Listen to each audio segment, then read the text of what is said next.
ٹھیک ہے نا. خدا کیا ارشاد فرما رہا ہے؟ خدا کہتا ہے اس دنیا میں کار خیر کرو گے میں ایک کے بدلے میں تمہیں 700 دوں گا اسی دنیا میں. اگر سوچے تو میں رہ جاؤں گا؟ نہیں، میرا مال کئی برابر ہو جائے گا. وہ جو میں 5 سال میں قسطیں ادا کر کے خرید سکتا تھا وہ میں 1 سال میں خرید لوں گا. ہے یا نہیں ایسا؟ جی ٹھیک. اب ایک صاحب ہیں، آپ میں سے کچھ ان کو جانتے ہوں گے، میں ان کا نام نہیں لیتا. ان کی اپنی زندگی کا یہ سچا واقعہ ہے جو انہوں نے ہمیں سنایا. ٹھیک.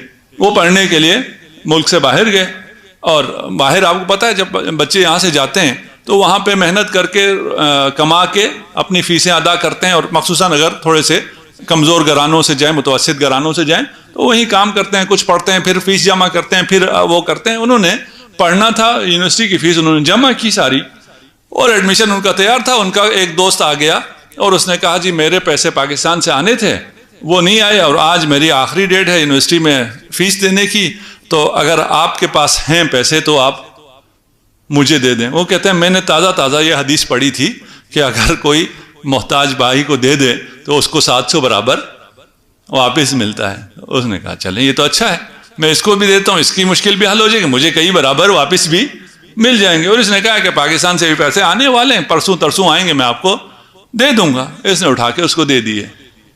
ٹھیک. اس کے بعد کیا ہوا؟ جس نے لیے تھے وہ غائب ہو گیا. حدیث تو پڑھی تھی، ٹھیک، لیکن یہ چیز کو دیا تھا مومن، لیکن وہ فیس لینے کے بعد غائب ہو گیا. 1 سال نہیں ملا، 2 سال نہیں ملا. اب اس نے جو سارا سال محنت کر کے پیسے جمع کر کے یونیورسٹی میں ایڈمیشن لینا تھا، اس کا کیا ہوا؟ اس کا ایڈمیشن رہ گیا.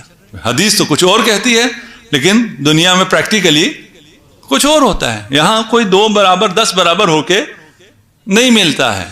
ٹھیک. اگلے سال اس نے پھر بھی محنت کر کے کچھ کر کے اپنا ایڈمیشن لیا، اور آج وہ ملینئر ہے. پاؤنڈ اس میں ڈالرز میں، نہ کہ آپ کے روپے میں. ٹھیک ہے نا. روپے کی قرض تو اتنی گر رہی ہے کہ اس میں کروڑ پتی بھی ابھی سب ہو گئے ہیں. کروڑ میں آتا کچھ بھی نہیں ہے. ٹھیک ہے نا. اب وہ کہتا ہے اس 1 سال مجھے تنگی ہوئی، اس کے بعد مجھے پتہ ہی نہیں چلا کہ کہاں سے پیسہ آتا ہے، کیسے آتا ہے، بس پر پیسوں کی برسات ہو گئی. ہوا چند برابر یا نہیں ہوا؟ یہ نا 700 برابر ہوا نہیں ہوا؟ یہ نا. اگر آپ اس کے ویلتھ کا حساب لگائیں تو وہ 7000 برابر ہو گیا ہے. ہوتا کیا ہے؟ تھوڑا سا آپ کو آزمایا جاتا ہے یہ ہم پر یقین کرنے والا ہے یا نہیں ہے. ٹھیک ہے نا.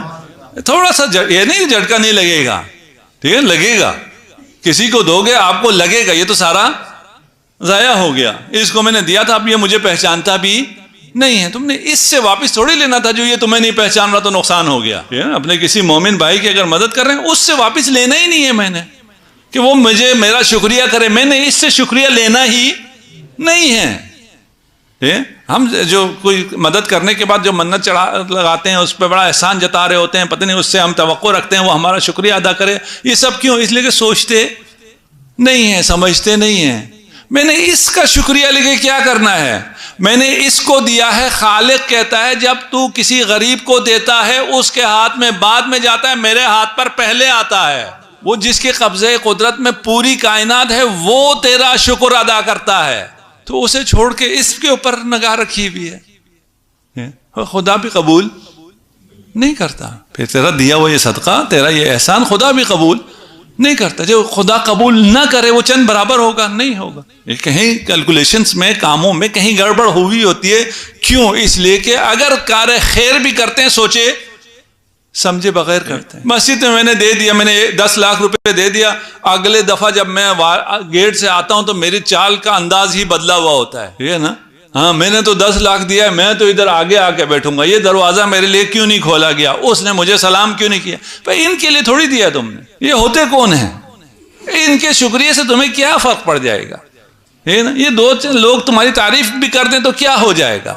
کیوں؟ اس لیے کہ کار خیر بھی کرتے ہیں تو سوچتے سمجھتے نہیں ہیں.